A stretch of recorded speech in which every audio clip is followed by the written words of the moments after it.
Welcome everybody to the ladiesofjusticeleague.com. Here we have is Lois Railkild and Cheryl Steinman. You want to introduce? This is Cheryl Steinman. Yeah. She's going to talk about wholesaling. Right. So what can you say about wholesaling? Like, what do you do?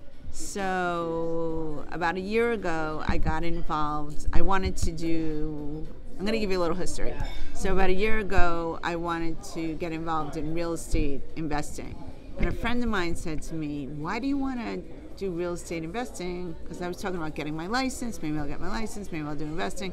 And she's like, well, you could do wholesaling. And I said, what is wholesaling? And she sent me to, I didn't even understand it when she was talking to me about it. And then she sent me to a website called Bigger Pockets. And I went on that website and I started looking into it and I started watching all these YouTube videos and getting all these feeds. And then I started doing more and more research. And then I wound up, taking an online course. And it turns out that wholesaling is tricky, but legal. Or some people think it's not legal, and it's a way to sell houses without having a real estate, without being an agent. So you're basically flipping a piece of paper. So you find a house. I did it by driving for dollars, they call it, where you drive around and you look around and you say, oh, this house looks like it could be wholesale.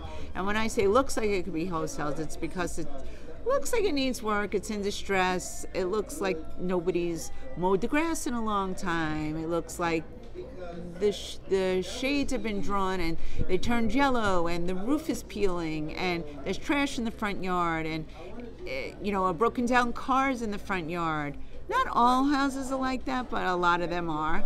And if you look around, you will notice that there are lots of those types of properties around you. Just drive around and just look around and it's all there. It was really kind of blew my mind. And basically, so you find these houses and you look up the address on a bunch of different apps that I use. I use Batch Leads. I use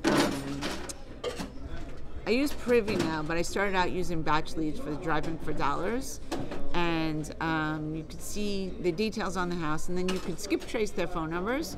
You call the owners and you say, I'm a real estate investor in the area, and I'm just wondering, would you be interested in selling your house? Lots of people hang up on you, and then lots of people engage you in conversation. And sometimes you get lucky, and someone says, well, what would you offer me? And that's where it gets tricky. So you say, well, I'd really have to come see the house. I'd have to come see what's been done on the house. I ask them the history, what's their motivation to why they would want to sell the house.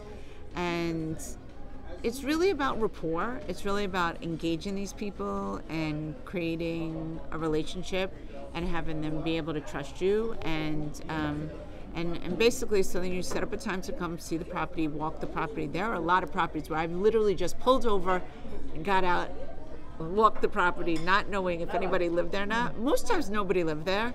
And I would drag my kids with me. Like, we'd be driving, I'm like, wait, let's go look at that property. And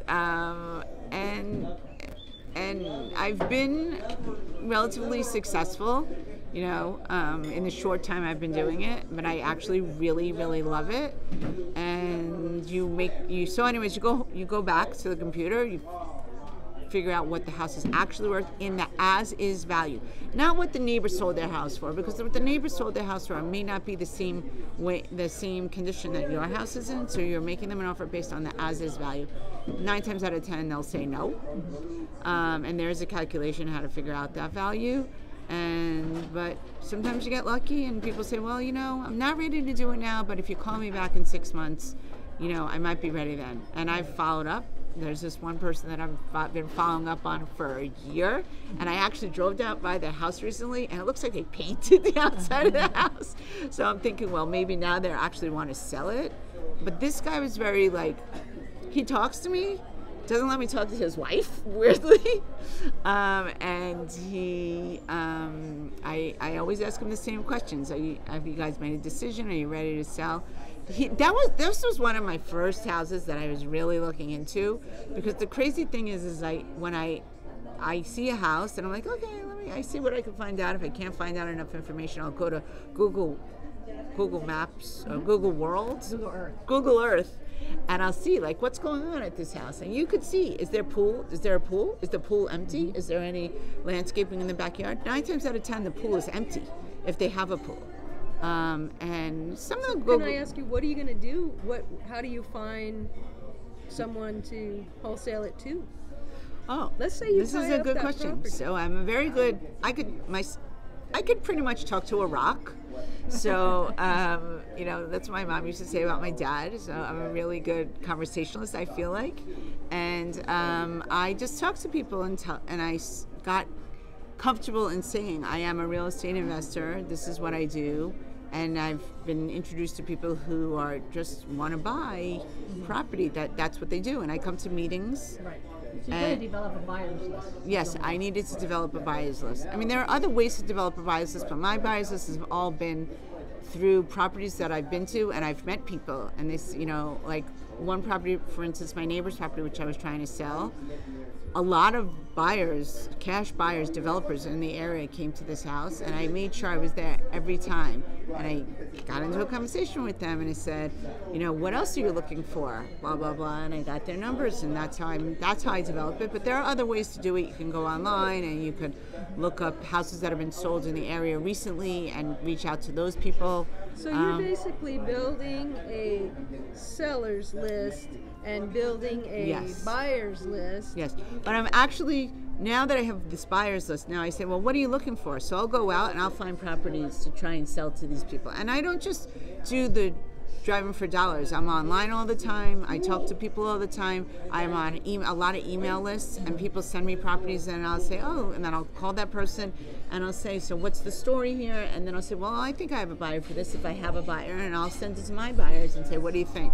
So you're talking to people, and you're great at talking to people, and you're able to kind of network with Yes, people. I'm network. I do a lot. It's a lot of networking. Are It's you a lot of mostly networking. staying local, or are you doing out of state? No, I'm mostly staying local. I tried Ohio for a minute, and I just got frustrated because the problem is I'm very hands-on. I like to see things, and I can't really see them, and I don't trust what's there in my, even though I'm trying to sell them, I'm not to people that I know are buying.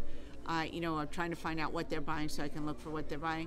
I'm not as comfortable as I am when I can actually go to the property and walk the property. And You're so smart. I remember looking at a property out of state. It looked like such a deal. And I had some boots on the ground out there. This was in Missouri. And they took a look at the property for me, and they called me, and on the phone they're showing me the picture of the property. It was like a set for a movie. Right. It was only a facade.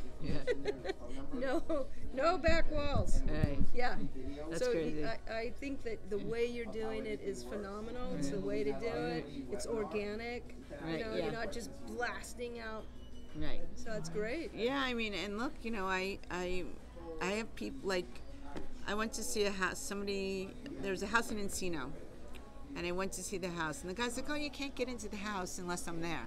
I'm like, yeah, I'm just going to drive by.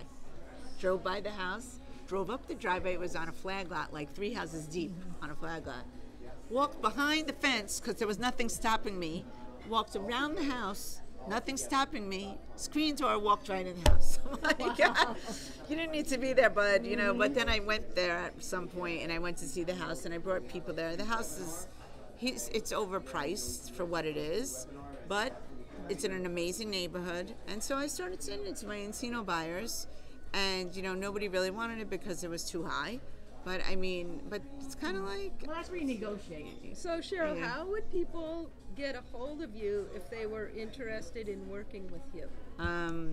they can find me, they can email me, they could text me. I'm on Facebook Messenger under my name, Cheryl Steinman, or it's Cheryl Schwartz Steinman on Facebook. My email is Cheryl at Pebble2Stone, like Pebble, the word 2, stone.com. Like a pebble Like turning Pebble into turning stone? into a stone. Excellent. So, yeah. Awesome. Thank you yeah, so yeah. much, Cheryl. Yeah. Great information. 'Cause Yeah. a lot of people think that you can't do real estate in California. So it's amazing to have you doing that and starting off in a wholesale and doing more than one. Great, Yeah. great. Right. You gonna filter that?